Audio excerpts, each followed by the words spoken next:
Welcome to God is Open. I am your host, Christopher Fisher. Today on God is Open, we're going to be responding to William Lane Craig's argument that God necessarily knowing the future doesn't mean that the future necessarily happens. This is found on his Doctrine of God, Part 14, on his Reasonable Faith website.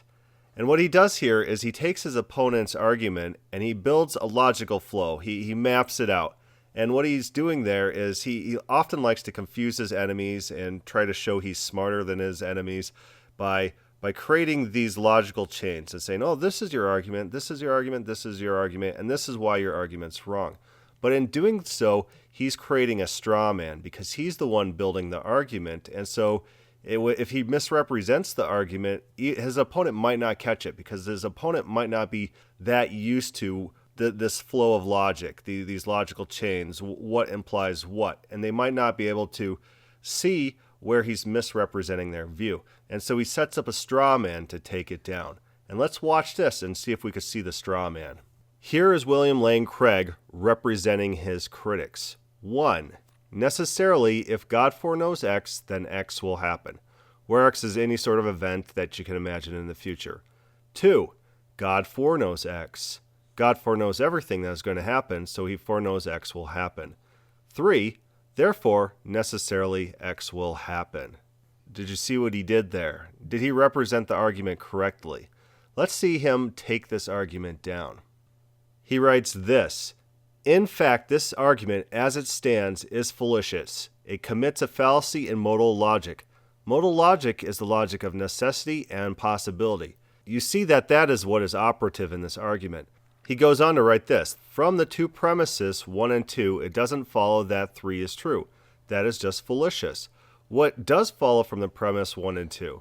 All that follows from necessarily, if God foreknows X, then X will happen, and God foreknows X is X will happen. But it doesn't follow that X will necessarily happen. Thinking so commits a fallacy in modal logic. So from the fact of God's foreknowing X, it follows that X will happen, but not that X will happen necessarily.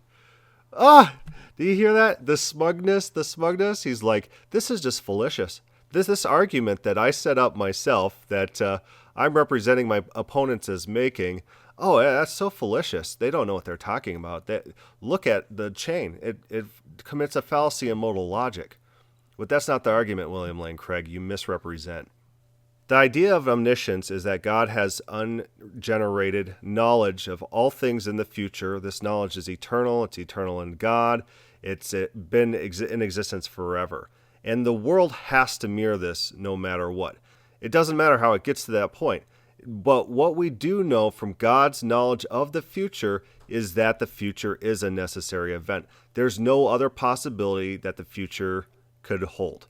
It's not like if I eat a hot dog tomorrow, I could have eaten a hamburger, because eternally that was never the case. That was never a possibility, eternally set. And we know this is true from God's eternal knowledge. So it's not that if God knows something's going to happen, then that thing's going to happen. No, what is true is that if God knows the future event will happen, then we know that future event is a necessary event. You got your necessities wrong, William Lane Craig. You got them mixed up. So let's run this again with necessity in the right place. If God foreknows X, then X is necessary. God foreknows X, therefore X is necessary. So in this scenario, God's foreknowledge of X could be the cause. It doesn't have to be the cause. But what God's foreknowledge does do is it tells us what is a necessary event. That necessary event's necessary whether or not God foreknows it.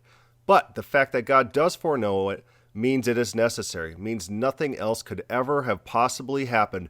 There was never a time when one little thing could have been off, where I could have wore a different color shirt on any particular day. The future is set and fated. And even though in our minds we believe that there's some sort of options, some sort of modality, some sort of something else could happen, that's not the case. That's not the case with eternity being set from all eternity.